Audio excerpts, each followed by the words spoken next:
We have 100% gotten rid of the cold calling. We do not pick up the phone and dial for dollars all day long. It's not just about filling position. It's actually about building long-term relationships. We will them throughout their journey, build a long-term relationship, help those nurses to renew their contract, be in constant touch, find their pain areas, find out the burnouts, find out if they are willing to change the shift or they're looking for different locations. If they think that you're a used car salesman and just trying to make an extra buck off of them and lowballing them, for example, they're not going to work with you.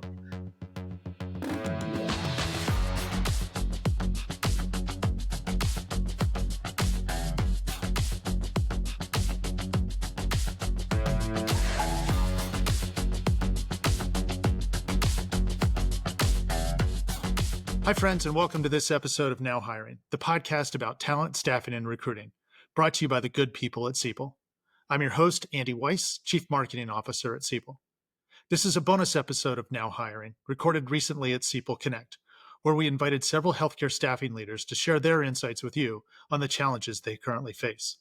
The discussion covered talent shortages, the need for better tech integration, and even strategies for retention and compliance. So without further ado, let's dive into the session. All right. Hi, everyone. We hope you're enjoying Siebel Connect 2025 and welcome to our customer panel for healthcare staffing. As many of you know, the healthcare industry faces unique challenges, talent shortages, evolving regulations, growing demand for specialized professionals, and a plethora of other challenges that both the healthcare companies and healthcare recruiting firms face. In this session, we're going to explore how staffing leaders are navigating these complexities, leveraging technologies, and uncovering new opportunities for growth. I'm honored to moderate this discussion, and I'm glad to have our expert panelists on board. First and foremost, we have Deb Browning, President and CEO of Seasoned Recruitment. We have Rajat Raj, founder and CEO of VIR Consultants, and Raman Chadha, recruitment specialist from Bestika. We're excited to start this discussion, and we're going to be asking them questions and getting their insights. Together, they bring deep expertise into the healthcare staffing, recruitment strategies, and workforce solutions. And during the session, if the audience has specific questions, please feel free to drop that into the chat and we'll have them answered at the end of the session. So from here, let's dive into the conversation and the panel discussion. And we'll take it one by one, so each of you will have time to give your insights on each specific question. But Deb, let's start with you right off the bat. Healthcare staffing has always been a tough business, but today with talent shortages, regulatory hurdles, and increasing demand, the pressure is even higher. From your perspective, what's the single biggest challenge you're facing right now, and how are you working to overcome it?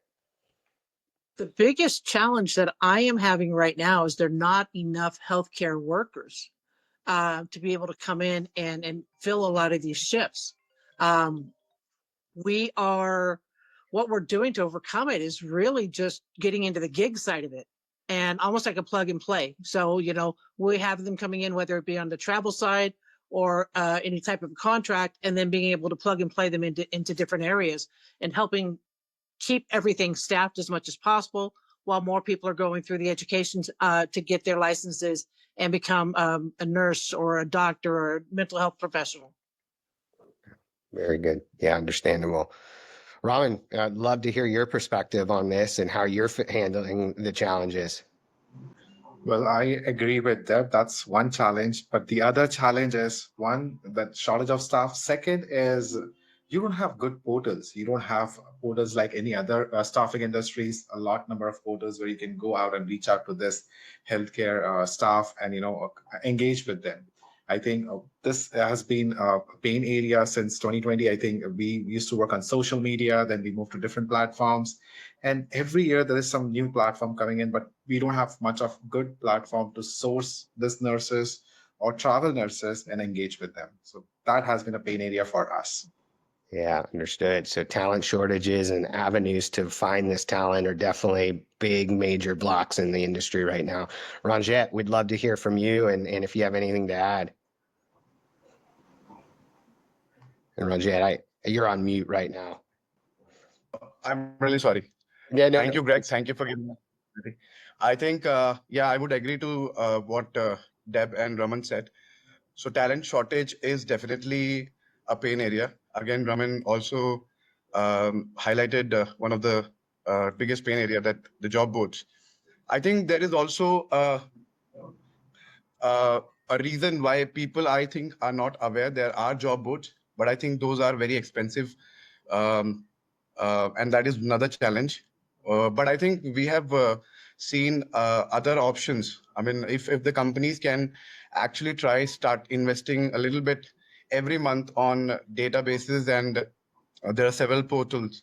I mean, I think research is more important. So there are portals, but yes, compared to what we have in IT, we do not have. But yes, again, one major problem that I see is um, the talent shortage, and I think retention and redeployment is one, I think, way that we can overcome these problems. Yeah, absolutely. I'd love to hear a little bit more about any retention strategies and redeployment strategies you have and how technology can help enable that for you all. Greg, I think a good question. I think CPAL is here. I think the best part that we are still connected with CPAL is, compared to other ATSs, CPAL never says a no. I mean, whenever we come and come up with challenges, CPAL is always very ready. I think there is a talent bench module that we had in the IT, uh, uh, you know, ATS, but I think I had a discussion recently. If that gets enabled, we can have automate reminders for the projects that the nurses are the projects that are getting over. And there are several ways, if we but for that, I think I'm actually working on that project, and we will have to completely put every process onto CPAL, from the MSA agreement transactions to the onboarding and everything. If that happens, I think we can definitely automate a lot of it. Instead of giving that load to the recruitment team. Yeah, absolutely. I love that. Yep. Good insights there. Deb, Raman, anything you'd like to add to that? No, just I think we agree. I agree with Ranjit, and then CPAL can be a very good tool right now because I did go through all the automation and everything. So I know there is a shortage of job boards, but every nurse we get on those job boards, once they are integrated with CPAL, and if CPAL AI is is helping us with reaching out to them, matching the jobs, checking candidates availability, that can be a deal breaker right now. Yeah, absolutely. Makes sense. I mean, automation's becoming more and more critical, and you guys are just highlighting that point of why automation is important and how we get to these candidates quicker to redeploy them and keep them employed. So great insights there. And on that note, we're also hearing a lot about staffing shortages hitting hospitals and clinics, and it's not just about clients. It's not just about hiring. It's about keeping the talent engaged, right? So we talk about redeployment, but there's a high level of burnout. Like these travel nurses, or even if they're not traveling, the nurses, your local tenants, they're working long hours and long shifts, and it's a competitive environment. Are you all doing anything differently to attract and retain healthcare professionals? I would say here, attracting and retaining healthcare professional, it's not just about filling position. It's actually about building long-term relationships. So one thing we do here is we train our recruiters to not just find and place nurses, but to be with them throughout their journey, build a long-term relationship, help those nurses to renew their contract, be in constant touch, find their pain areas, find out the burnouts, find out if they are willing to change the shift or they're looking for different locations. So in that case, once you give them a personalized recruitment experience, you have an option to retain the nurse and be with them for a longer term. So that's one thing we do here. Yeah. Less number of placements, but a long-term engagement that definitely helps to retain them and grow longer. For sure. Relationships and trust is key in recruiting and staffing. Definitely. Deb, any thoughts on that? Yeah, I mean, one of the things that we do is we partner with a lot of agencies as well as our own clients that are coming in. And what we try to do with our candidates is give them options. If they're getting there, if they're say they're working in the ER, and that they're constantly doing that and they need a break, finding them another gig to where they can come in and maybe slow it down, catch their breath, and then go back in. And giving them those types of options are actually keeping them in our stable longer, because they know that they don't have to go to another agency to find work if by chance they have a contract ending and they don't want to return to XYZ hospital. And so that seems to be working really well with us. Going back up, though, how we're keeping our candidates coming in, and we were hitting on CPAL, I really wanted to focus on CPAL Engage. Because CPAL Engage with the automation and everything is what's driving my business. And, being able to stay on top, touching these candidates on a regular basis, setting up that automation without having to go in and email one person at a time. And that's where we're able to continue with that high volume, that the amount of people that we put in. Yeah, well, Deb, it's like you're in my head. I was going to ask if you're using CPAL Engage and Raman U2 to stay engaged, because to your point, building relationships and building trust is critical. But if you're not in continuous communication with these candidates, how do you know what their needs and wants are? And so I love that you can use some of our CPAL Engage, and kind of piggybacking off Amar's session, like it's cool to see some of the enhancements that are going to be coming to our CPAL Engage tool as well. So thank you for that. And Rajat, love to hear some thoughts from you as well. I think, yes, the points that we've highlighted are very important. Again, I think contractor care is one aspect that I am trying to build. But yes, again, giving more responsibilities to the dedicated team is like giving them more work.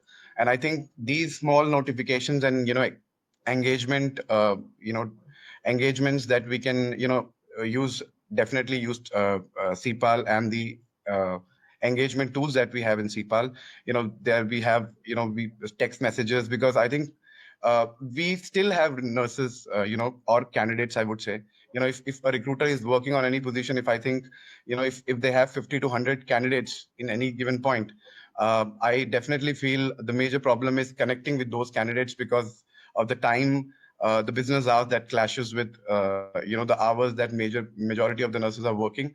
And I think the second point I've observed is nurses getting frustrated, specifically if I talk about nurses, because of getting multiple calls. So what we have done is automating initial screening, by doing AI interviewer, using AI sourcer to, have this communication and get those connect and get these schedules and appointments with those candidates, so that, the connectivity would be better. So instead of using more, recruiters, I would always go with, utilizing some technology in engaging and, using the initial connect.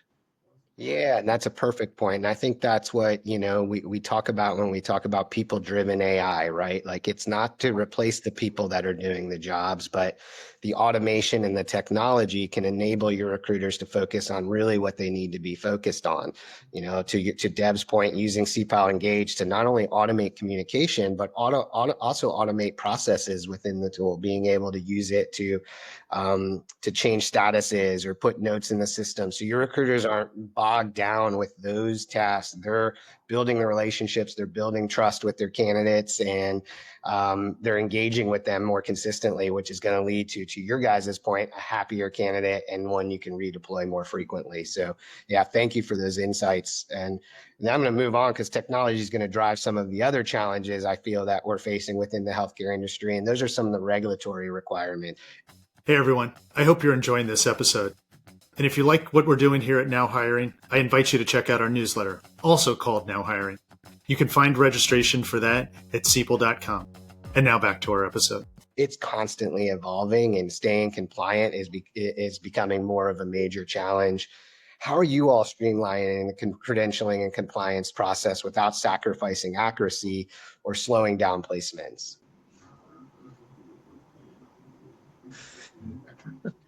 That's a great question. And it changes every single day. And so it's really, really hard to do that. One of the things that we take advantage of at least within CPAL is, with all of the documents, when they expire and stuff like that. So we get those notifications to basically be ahead of the game. So that way, if there's any issues, we're able to take care of it very, very quickly. But everything is changing on such a daily basis. It's almost hard to stay on top of it or stay ahead of it. But that's what we've been doing, is to make it as easy as possible, making sure we have every document that we feel that is going to be required for the credentialing, to be able to stay in and just keep moving forward, I guess is the best way to put it. Yeah, absolutely. Big pain Absolutely. point. So, Yeah, I can tell, Deb. Any other insights, Ranjit, Raman, anything that you guys want to add there on the credentialing and the compliance process? I'm sure it's as much of a headache for you as it is for Deb. It is, but I think CPAL have been really helpful. I recently had an experience with them where like the compliance and the requirements are continuously changing, right? So we need to update them. We need a system that can identify. So for example, we this current CPAL help us to identify when the credentials are expiring, send automated notification to the candidate, to the recruiter, so that they can follow up. Apart from that, if there is any compliance change by the government, so we need the ATS system to integrate those changes with this. And I think this has been one biggest advantage I've been having with working with CPAL team, like the backend team. They're really helpful in that case. So that is one huge benefit to cover this particular challenge. Another is a strong compliance team. I would say by combining technology and human oversight, we can solve this problem. That's the only way. It's not 100%, but we can be at 99.9% with this. Yeah, well, and that just goes right into our theme too of how technology should empower and enable humans, and it's still going to take humans to make sure that the job is done efficiently and correctly. So I love that. Ranjit, please, I'd love to hear your insights. I think, yes, Raman have covered everything that I would say, but I think every time what Raman said, it would not be accuracy, but I think every moment we would understand the challenges that we are facing, and there is always a room to, to improve. But yes, CPA's notification factor, but I would like to add one more point, that this is one opportunity that I would say, because there are companies, there are agencies who are actually offering sign-on bonus and other benefits. But instead of that, when we get a notification that any XYZ candidate's credentialing is about to expire, I think that's an opportunity where we can build a rapport and reputation with the candidate, by giving them an offer or giving them chances to take their financial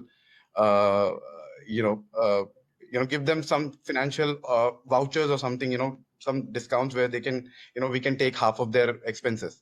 I think that is also one major point that I would like to add.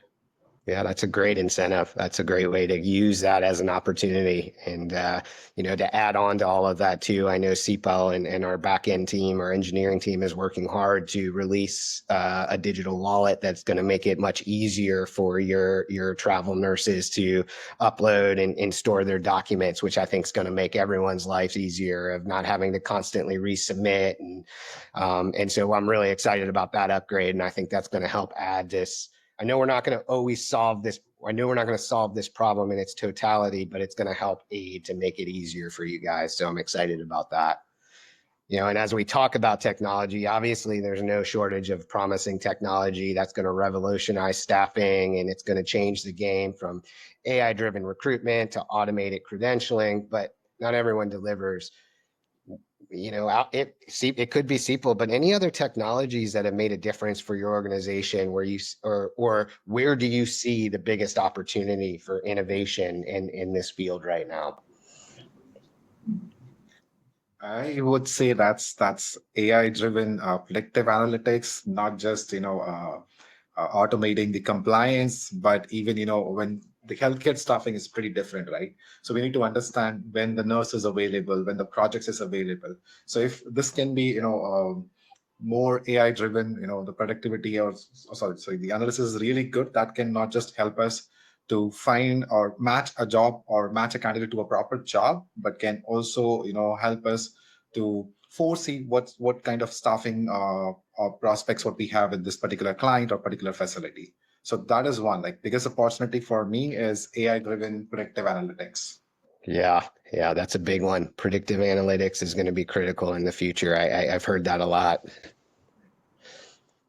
Yeah, one of the things that I've really use a lot is the AI sourcing aspect of it. To where nowadays anybody that we speak with is already scheduled on our calendar, is already looking for a job. We have 100% gotten rid of the cold calling. We do not pick up the phone and dial for dollars all day long. I always tell my recruiters when I'm training them, hey, we're not telemarketers, we're recruiters.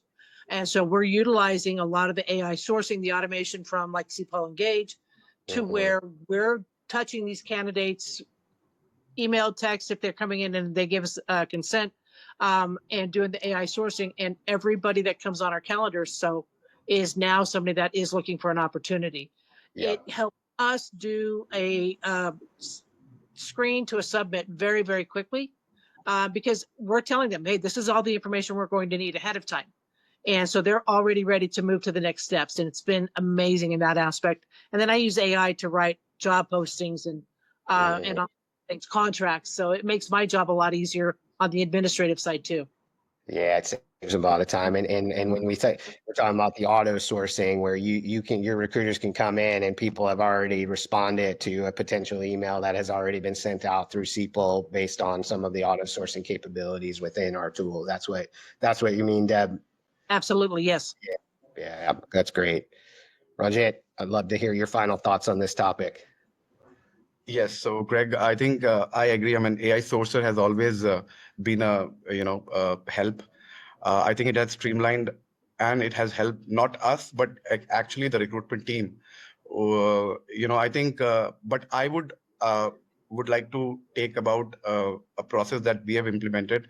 It's an AI interviewer, and we have actually started marketing it and passing on a message to the nurses that it is just to make sure that you avoid multiple calls from recruiters, and you can give that initial screening that we need, that the recruiter is doing. I think we have asked them to do it as per their leisure and comfort, I mean, whenever they're available. And what the recruiter can do is, once we see those videos and those transcripts, we can eventually, we already have those schedules, based on that, it becomes easy for us to connect and to also to understand the interest of the candidate, which is very important, because if someone is, taking an AI interview very seriously, I think the candidates are pretty much interested in taking an opportunity.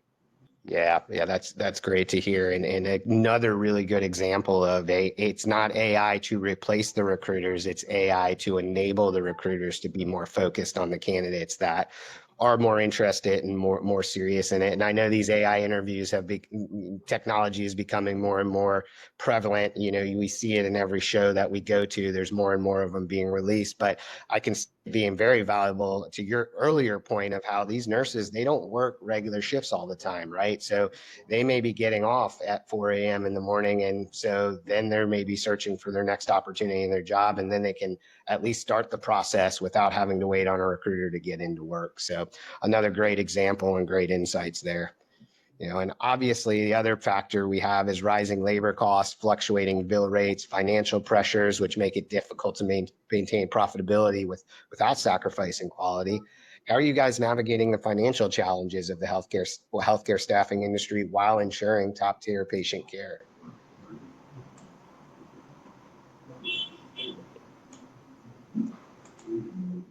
I'm self-funded. So, I mean, it's a make or break with us. We go full board all day, every day, and don't slow down. So if somebody doesn't want something, we look for something else for them, because every one of them is money to us. So that's how we continue to do it. Keeping in our travelers and all our contractors happy, but then also if they want to get in that perm position, put them over there. Don't hoard one area just to keep making that extra money as a contractor. So that's what we do. Absolutely. I think I would agree. This is a major problem that staffing agencies are facing, I think. But I would, what we are trying is, we have specialized into permanent staffing as well. So I think diversifying into permanent staffing and along with travel would a little bit will be helpful, because permanent staffing, the commissions are high, and I think that becomes the capital to run the operations. And secondly, to actually control the finances, I think again I would use the same term. Redeployment is very important. The more and more retention and redeployment has been focused by all the staffing agencies, I think we can make more money, at least on the second contract that the nurses take. Sure. Win-win, right? Like they stay employed, they have a constant paycheck, and the staffing organization has constant revenue. I think that's important. Raman, anything you'd like to add on that topic? I totally agree with Deb and Ranjit. It's just that one add-on thing. What we can do here is make those nurses aware, like educating the nurse, maintaining a strong relationship, and educating them about market trends can be really helpful here. So that's what we've been doing. I think the the pay has been continuously going down since 2022. 2020 was the best year, but then after that, it has been a disaster. So this is the only thing that is helping us right now. Yeah, for sure. I know 2020 was the boom when travel nurses were on fire for sure. But and hopefully too with our cost sheet automation, it helps with you all monitoring and managing your margins more effectively too, which makes, I think, hopefully your lives easier to know, hey, when I'm placing someone, I know what the margins are and I understand where everyone stands, and the consultant's happy and the staffing agency is happy, and ultimately then the facility will be happy too. Best staffing partnerships, they're built on alignment and trust, but sometimes miscommunication, competing priorities get in the way. What do you think makes a strong relationship between staffing firms and healthcare employers, and how can both sides work together? And I know you've hit on some of these topics, right? Redeployment, communication, engagement. So those are all critical, but anything else that kind of sticks out that's maybe out of the box that maybe other people aren't thinking about? Honest, being real with these folks, having an open, candid conversation, just like how we're having one here today. That's how you build the trust. If they think that you're a used car salesman and just trying to make an extra buck off of them and lowballing them, for example, they're not going to work with you. So if you just have that open conversation and say, hey, this is the reason why, it works so much better. Yeah, for sure. Absolutely. Honesty is awesome. Raman, Rajit, anything you'd like to add there? I think yes, I would agree. I mean, trust is very important. So being a staffing agency, it's not just the customer that you're supporting, you're building trust for. I think the candidates. I mean, if the communication is very clear, you're passing on communications, respecting their time, and respecting their work timings. I think it would be very easy for us to build that rapport. Yeah, for sure. That's the only thing. And I think staffing is the only industry where you not only have one client, you have two different clients, candidate and the facility. Both are your clients. And what we say in sales or in any industry is that the boss is always right, correct? It's just that we have to find a way to communicate clear, like what the healthcare or what the healthcare staff or nurse needs with the facility. At the same time, we also dictate the facility terms clearly to the nurse. In this way, we can build a strong relationship, and I would say trust, transparency, and clear communication. That's it. Yeah, all great advice, really good advice. And obviously, as we've talked about, the industry is shifting rapidly. What would be one piece of advice that you would share with other staffing leaders on what they should prepare for? I think please go ahead, Raman. I'm really sorry. It's okay. I would just say that, staffing leaders like who embraces AI technologies, right? Who are flexible enough. We have seen the trend or the change in the healthcare staffing completely from 5,000 weekly pay to 2,000 weekly pay. So someone who is, someone who embraces the technology, is flexible enough and understands the candidate first approach will always stay ahead in the evolving landscape. Yeah, very good. Yep. I'm going right to the bold prediction part of this question. Figured you would, Deb. I am. I have to look at what's coming down the pipe.